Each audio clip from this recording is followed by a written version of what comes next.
Thank you very much, Professor Koras-Graulas, for these nice words. Dear esteemed guests, dear colleagues, dear State Secretary, ladies and gentlemen, dear young people, I am very grateful to be able to be here and also to speak today. I'm also grateful to be able to speak on behalf of the Catholic University of Croatia, and all my congratulations for all that your academy is doing. It is very, very inspiring for me to hear it and also to see it. I will also talk on behalf of the Center for Fostering the Well-being of Vulnerable Persons, and I feel also duty to say a word of gratitude to our sponsors, that is Stenzinger. It is a Catholic charitable initiative in Germany, and we are also very, very grateful to them. This is the content of my topic. I will say some introduction thoughts, then I will present our center in Croatia, then I will say something very short about our challenges in our work, and also something about importance of hearing. I have another 35 seconds, I think so. Okay. I would like to start with a story that you, I suppose that you already know. It is the family, maybe one of the first family in Holy Scripture regarding Abraham and Sarah and also Hagar. I think that if in that time were some social institutions, they would for sure go in some social institution, because Hagar, she was pregnant with Abraham, and then Sarah and Abraham put her away. So she was in some way misused.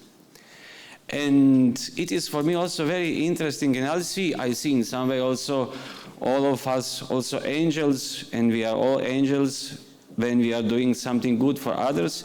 It is the first time in Holy Scripture when some angel is mentioned who is encountering Hagar. An angel says to Hagar, "You are now pregnant and shall bear a son. You shall name him Ishmael." And it is one of the first names also of God, Ishmael. God hears. Maybe sometimes it seems also our life that nobody is hearing on us, but Ishmael, it means God hears. And another thing very, very, very interesting for me, Hagar had the first experience of God, and she also gave to us the first definition of God. God is one who sees me. Ata El Roi. You are God who sees me. I think it is very understandable for all people. Another thing, on another word, it is for me also interesting that in German word, to hear it is to say, correct to say hören, to belong it is gehören. I mean, when we are working with children, with young people, or with adults, each time when we are hearing on each other's, we start to belong. It is impossible not to belong if we are hearing to each other. And the third word that I would like to mention, it is a word panim in Hebrew, biblical Hebrew. It is interesting that in Hebrew, biblical Hebrew, face doesn't exist in singular, only in plural. That means it is not, I have not face without you, you have not face without me. Working with children, working with young people, it means to take also their faces in considerations. Now I would like to present what is the mission of our center. It is education, science, research, and cooperation. I will start with education. Till 2021, today we had about 80 workshops, and in these 80 workshops participated about 2,000 people. Some of them are priests, some of them are religious, and some of them are laymen or laywomen who are very active also in church. This is the age of our participants. The main majority has from 30 to 39, and then all other participants. These are topics that we are working in our workshops, empowering educators, a path toward emotional and spiritual growth and the protection of children, parental commitment and resilience, how to be a strong parent in challenging times of upbringing, boundaries in relationships, violence against vulnerable individuals, understanding poverty in church and social institutions. I must say that also our center is also one of co-products of the sad story in Catholic Church, I mean abuse, and I think that we are in good way encountering also this issue in church, although with challenges and also with different open questions.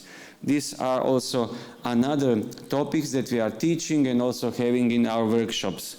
Moving forward after abuse, different forms of care, etc. Last workshops we had, I think it was last Monday, a week ago, it was for Archdiocesan Commissioners for the protection of minors. There was about 40 participants, and these were also topics that lecturers gave to us.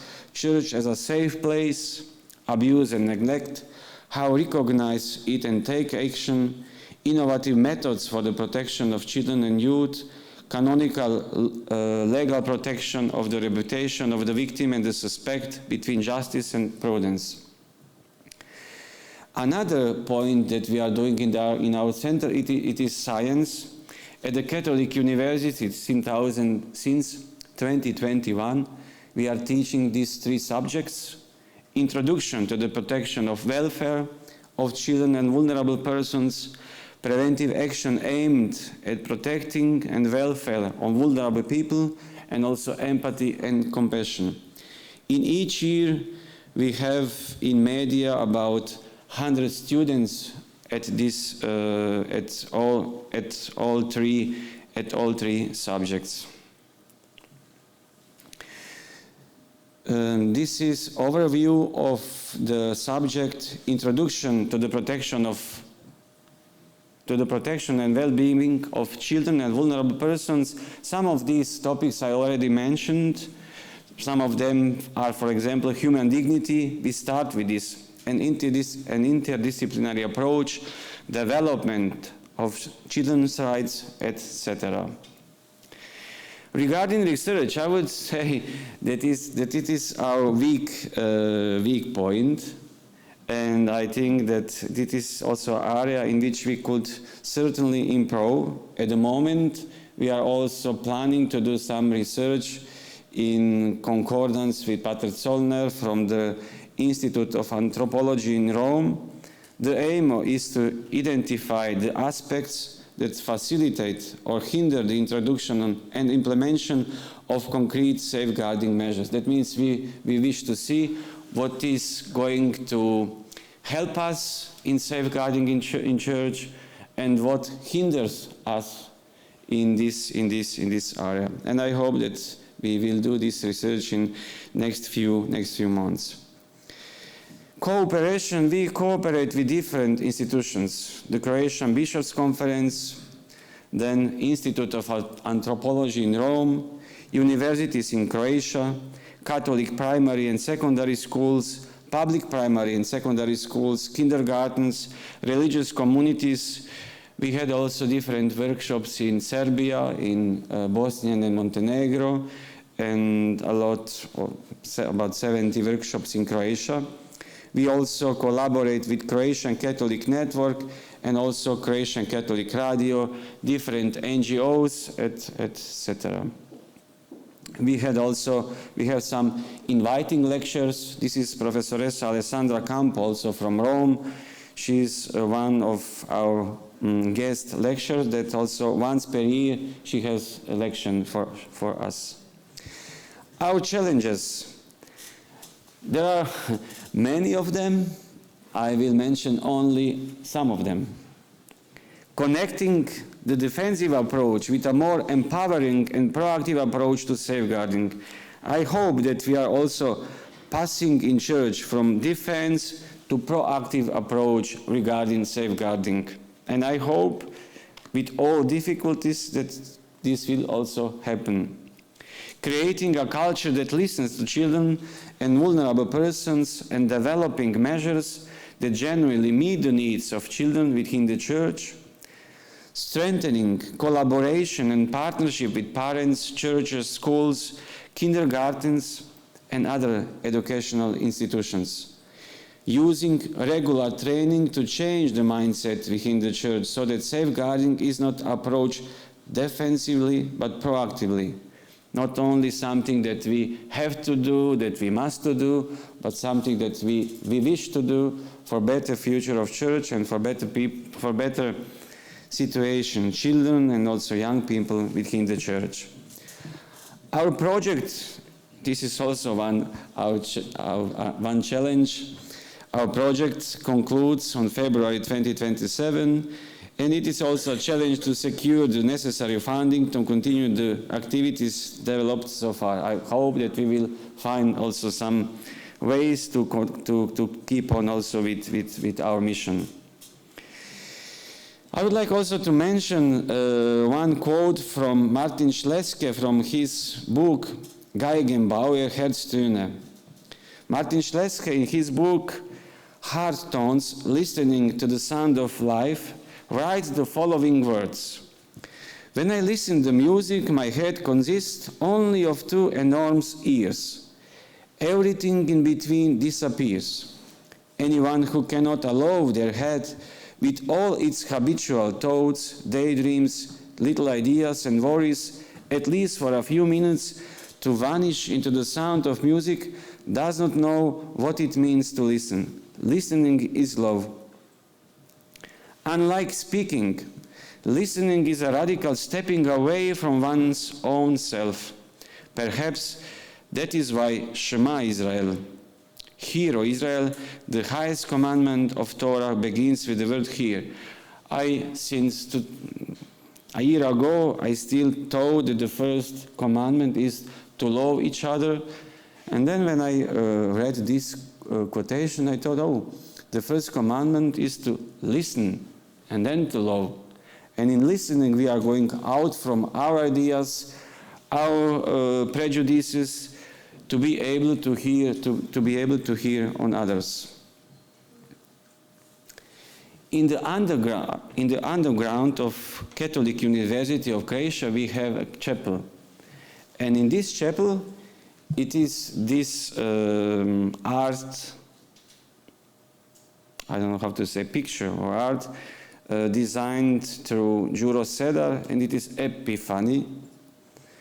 For me, it is interesting because it is our chapel is underground, and this art represents Epiphany. I mean, where three kings are going to find the star in their life. I mean, to find Jesus Christ, and they were overjoyed at seeing the star. I hope that also our mission at the Catholic University of Croatia will be also in the future, that each time when we are seeing children, that we will overjoyed at seeing these stars, because the future, our future also depends on their development. Thank you for your attention.